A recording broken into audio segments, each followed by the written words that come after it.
क्या पाकिस्तान और तुर्की दुश्मन के रडारों को अंधा करने जा रहे हैं?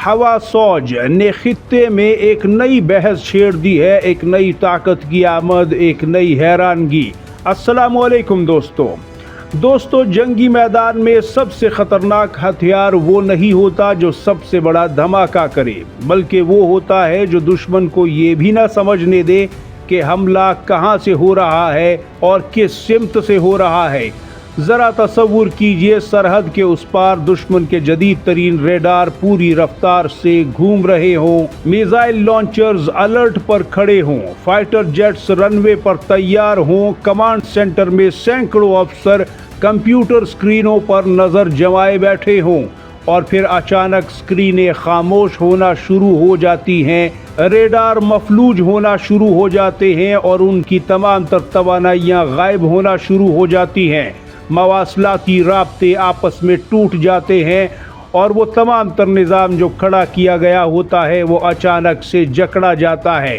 और दुश्मन की अरबों डॉलर की दिफाई दीवार चंद लम्हों में बेजान हो जाती है। नाजरीन, ये किसी बॉलीवुड फिल्म का मंजर नहीं सुना रहा मैं आपको, बल्कि 21वीं सदी के उस जंग का नक्शा है जिसे दुनिया इलेक्ट्रॉनिक वॉरफेयर के नाम से जानती है। और आज पूरी दुनिया की नज़रें तुर्की के एक ऐसे मंसूबे पर जमी हुई हैं जो फिजाई जंग के उसूलों को बदलने जा रहा है, और उसका नाम है HAVASOJ यानी हवा सौज। एक ऐसा फिजाई इलेक्ट्रॉनिक वॉरफेयर प्लेटफॉर्म, एक ऐसा तैयारा जो दुश्मन के रेडारों, कम्युनिकेशन नेटवर्क्स, डाटा लिंक्स और फिजाई दिफाई निज़ामों को सैकड़ों किलोमीटर दूर से ही मफलूज करके उन्हें बेबस करने की सलाहियत रखता है। लेकिन दोस्तों, पाकिस्तानी कौम के लिए इस खबर का सबसे अहम पहलू सिर्फ ये नहीं है कि तुर्की ने यह कामयाबी हासिल की है,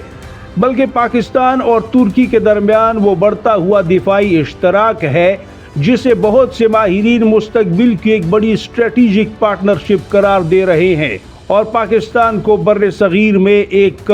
गैर मशरूत और गैर मुतज़लज़ल बरतरी हासिल होने वाली है, क्योंकि अगर आने वाले बरसों में पाकिस्तान और तुर्की जदीद इलेक्ट्रॉनिक वॉरफेयर के मैदान में एक दूसरे का हाथ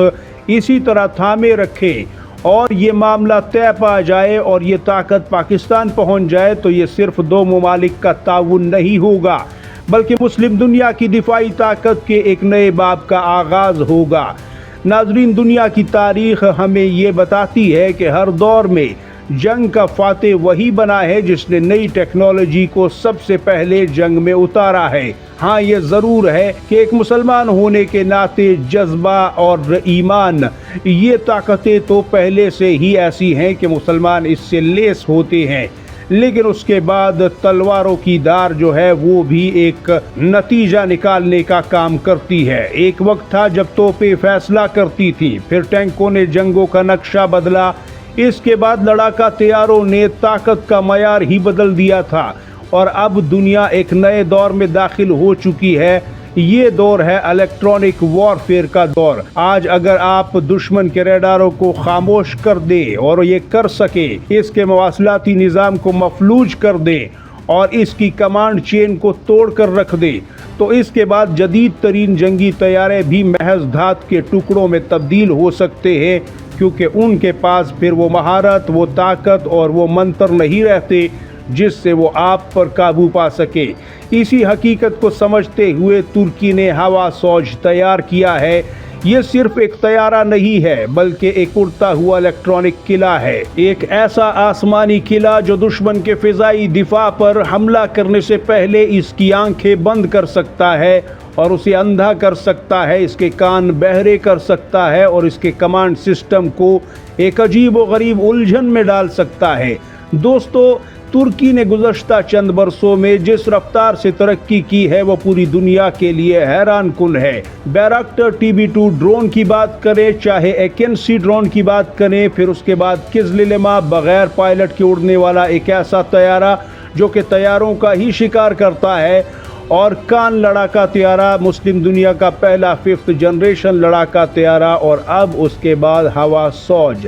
یہ تمام منصوبے اس بات کا اعلان ہے کہ ترکی اب صرف ہتھیار خریدنے والا ملک نہیں رہا بلکہ جدید جنگی ٹیکنالوجی تخلیق کرنے والی طاقت بن چکا ہے اور پاکستان اس کا شراکت دار ہے، اور یہی مقام پاکستان کے لیے بے حد اہم ہے کیونکہ پاکستان اور ترکی کے تعلقات رسمی سفارتکاری سے کہیں آگے جا چکے ہیں۔ دونوں ممالک مشترکہ فوجی مشقیں کرتے ہیں، دونوں ایک دوسرے کے تجربات سے سیکھتے ہیں، دونوں کے منصوبے ایک دوسرے سے ہم آہنگ ہوتے ہیں، دونوں دفاعی صنعت میں تعاون بڑھا رہے ہیں اور دونوں مستقبل کی جنگوں کی ضرورتوں کو سمجھتے ہوئے ایک ایک قدم آگے بڑھا رہے ہیں اور ایک حیران کن رفتار سے آگے بڑھ رہے ہیں۔ دوستو، پاکستان پہلے ہی اسلامی دنیا کی ایک بڑی عسکری طاقت ہے۔ ایٹمی صلاحیت ہو، چاہے جدید میزائل ڈیفنس سسٹم ہو، چاہے میزائل طاقت ہو، Shaheen series, Babur cruise missile, Ghauri series, JF-17 thunder اور دنیا کی بہترین فضائی افواج میں شمار ہونے والی پاکستان ایئر فورس، یہ سب پاکستان کی طاقت کی بنیاد ہیں۔ لیکن آنے والے دور میں صرف میزائل کافی نہیں ہوں گے، صرف جنگی طیارے بھی کافی نہیں ہوں گے۔ اصل برتری اس کے پاس ہوگی جو دشمن کے پورے اعصاب پر اس کی دفاعی نظام کو الیکٹرانک طور پر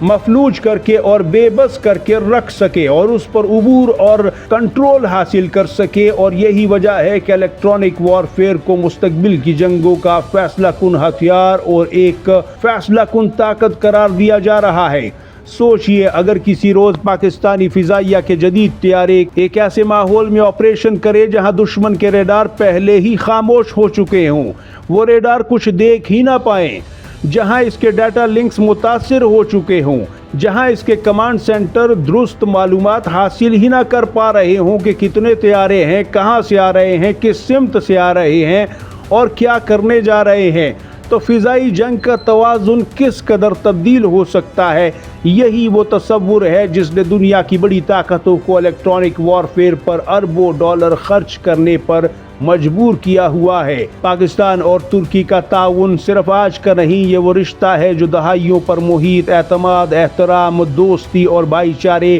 اور مشترکہ مفادات پر قائم ہے۔ جب ترکی ترقی کرتا ہے تو پاکستانی عوام خوش ہوتی ہے کیونکہ پاکستان کی طاقت ترکی کا آنے والا کل ہے اور ترکی کی طاقت پاکستان کا مستقبل ہے، اور جب پاکستان کوئی کامیابی حاصل کرتا ہے تو ترک عوام اسے اپنی کامیابی سمجھتے ہیں۔ اسی لیے دفاعی شعبوں میں دونوں ممالک کی قربت کو غیر معمولی اہمیت دی جا رہی ہے۔ ہوا سوچ کی آمد اس بات کی علامت ہے کہ ترکی مستقبل کی جنگوں کے لیے خود کو بھی تیار کر رہا ہے اور اپنے اتحادی پاکستان کے شانہ بشانہ بھی کھڑا ہے، اور پاکستان بھی اسی سمت میں مسلسل آگے بڑھ رہا ہے۔